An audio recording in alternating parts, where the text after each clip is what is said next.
So hello everyone, this is Rohit and today we are going to solve question on code forces and that is bitwise. Basically this is a bitwise bitmask question. So wait a while, I'm connecting with Chrome. Why it is not showing?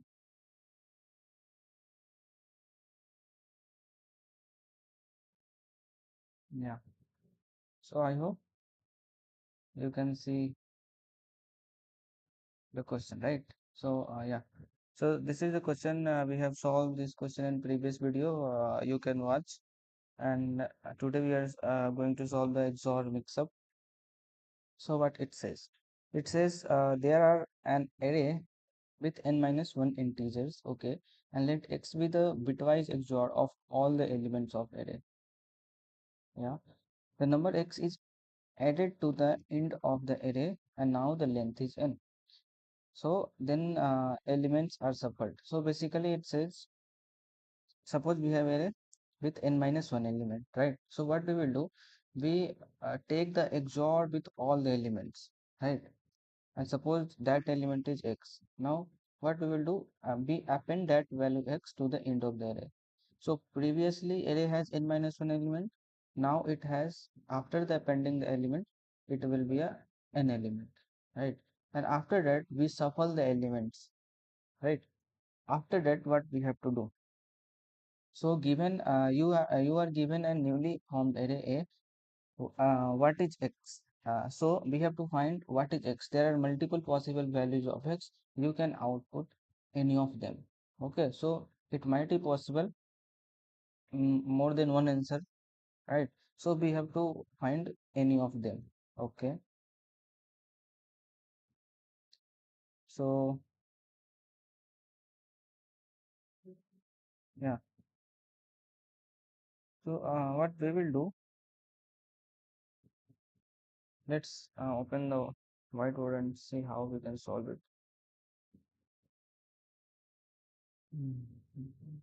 Suppose, let's say we have 1, 2, 3, and 4. 4 elements are there. Means we have now n is equal to 4. Basically, we have n minus 1 element. Means we have 4 elements. Now, what we will do? The question says they just take the XOR with all. So, if suppose we have 1 and we are going to XOR with 2, it will be nothing but 1, 0, right? Then we will take the XOR with 3. So, 3 is 1, 1, right? So, it will be 0 and it will be 1, right? For same bit it will be 0, for different bit it will be 1. Now we have 4. So 4 is nothing but 1, 0, 0. And when we take the XOR, it will be 0, it will be 1, and it will be 1, right? So basically we got the value 6, right?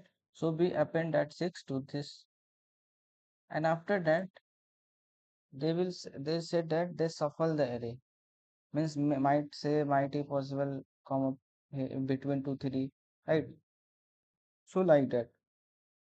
So let's say put that 6 into somewhere like let's say put 6 here, and yeah, and rest of the things just skip. Yeah. So now we have shuffled array. Okay. Now we have shuffled array, this one. Now our goal is found that 6. Don't know. We don't know the XOR, all the element of XOR is 6, but we have to find. So how we will find? We have one option that what we will do.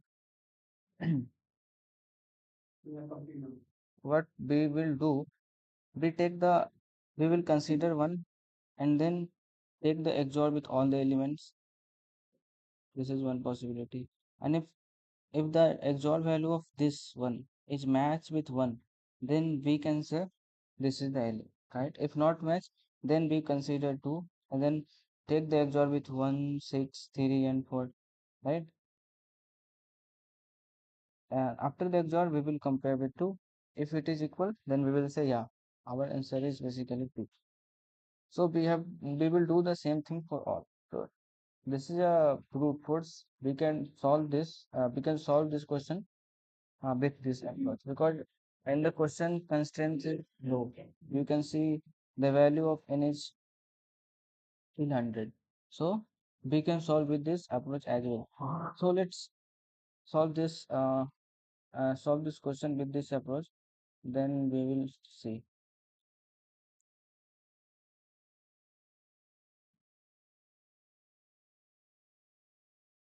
right? So let's go and solve it.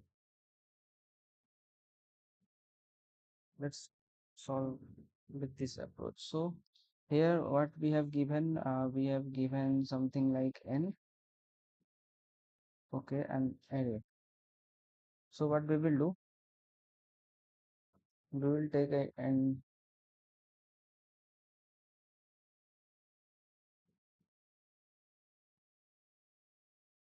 right, and we will create a vector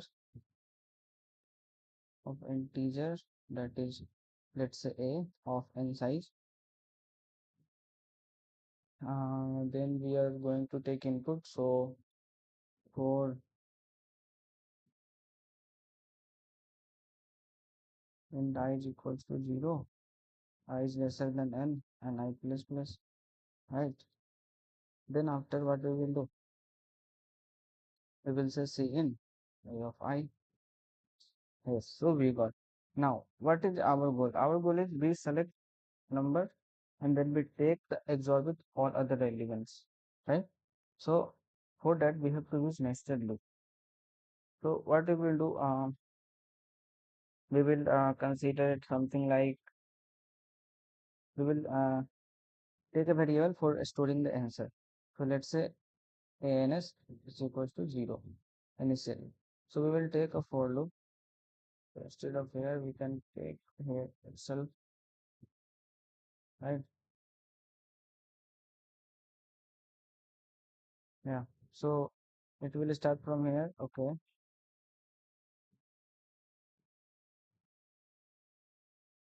and this time it will be a j,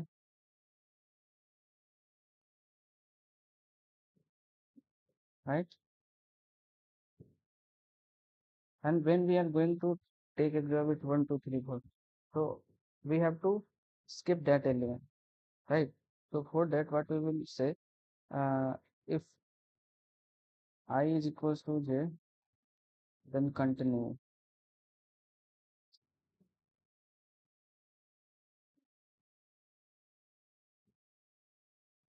right? Otherwise what we will do, here we will take a one variable, let's say, or XOR is equal to 0, okay, and here what we will do, uh, I thought,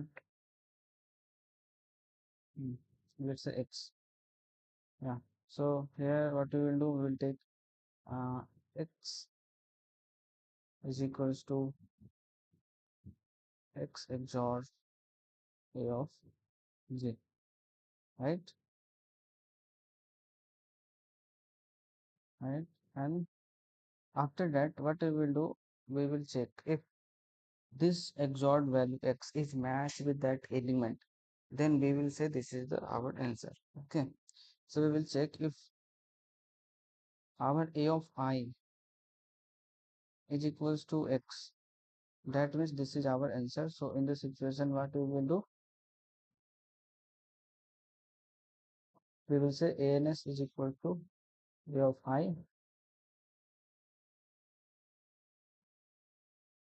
and then we will break,